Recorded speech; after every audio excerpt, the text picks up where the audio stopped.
sad, alone, worried, horrible.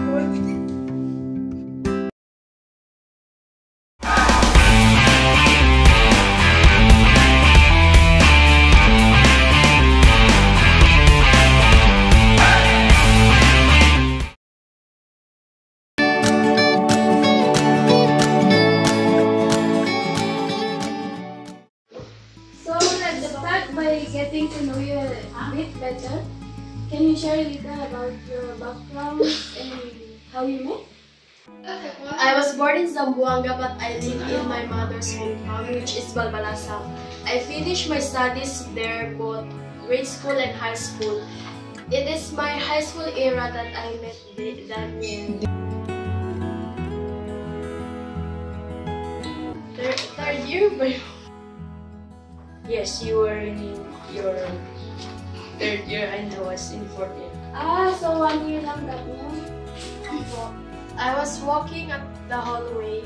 I was rushing dahil malapit na pong na-time noon.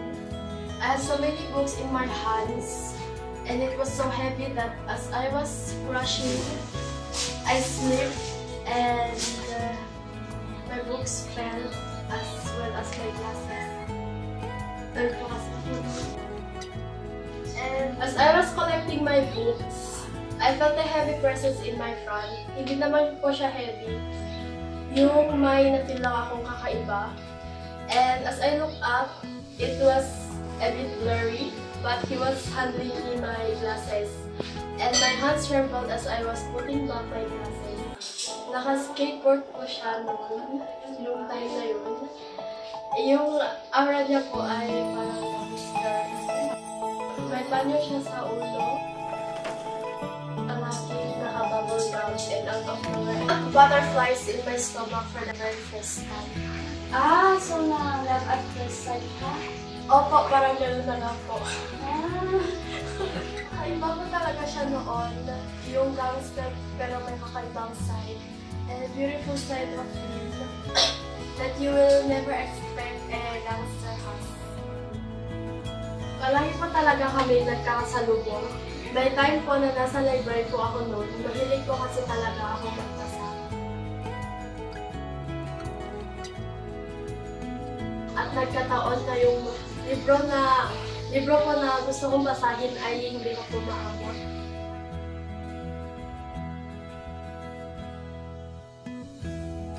Kasi nasa taas siya ng shelf.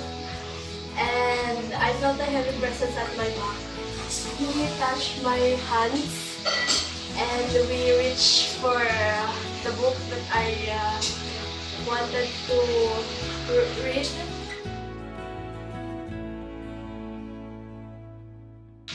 And I felt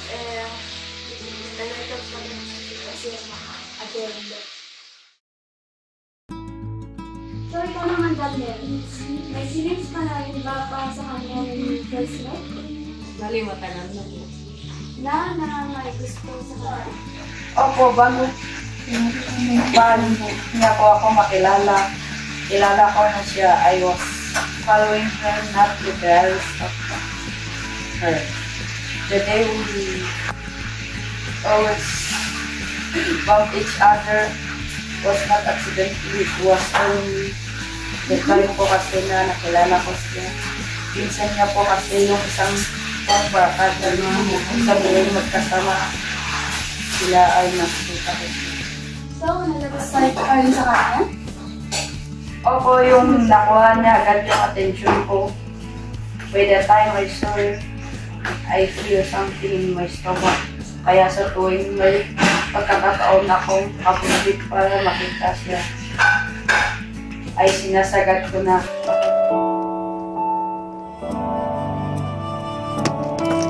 Bagay na tayo. Kapag may kasama siyang lalaki ay parang sumasakit na yung dalaminan. Hindi ko po talaga maintindihan yung sarili ko noon. Ah, so paano mo siya nakuha? Iligawan ko na po siya at sinagot naman ako.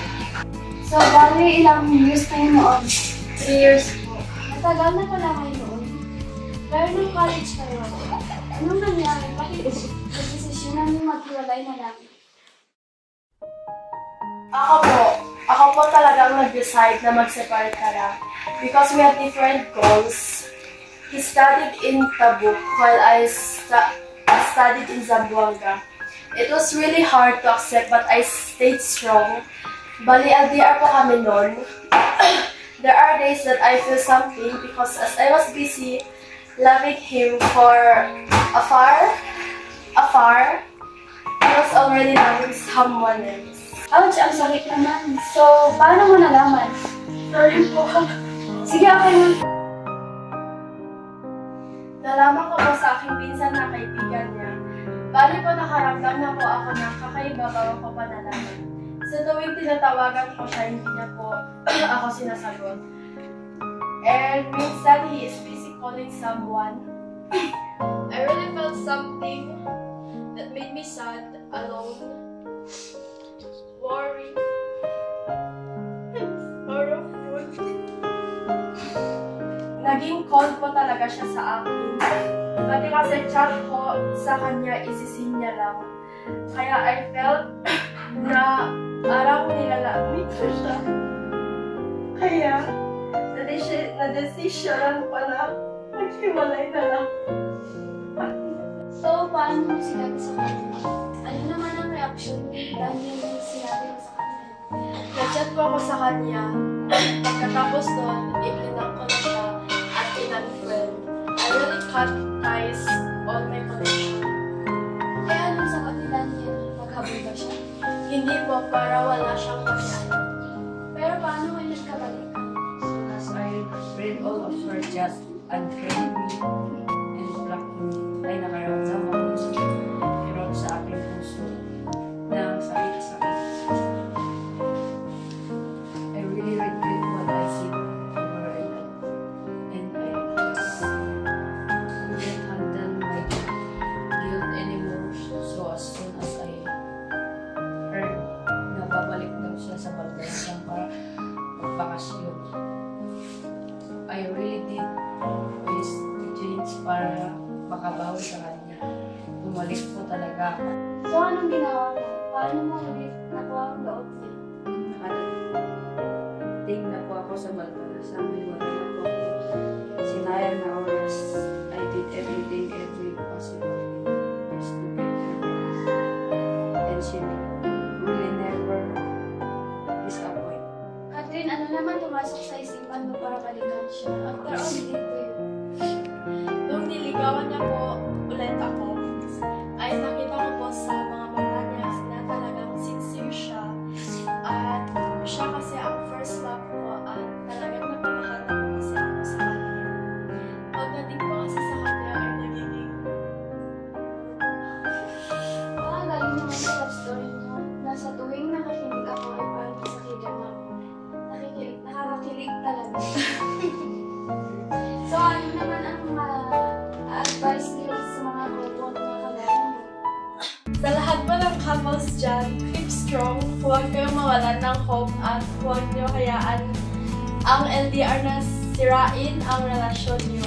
Basta keep loving each other and always keep a positive mindset.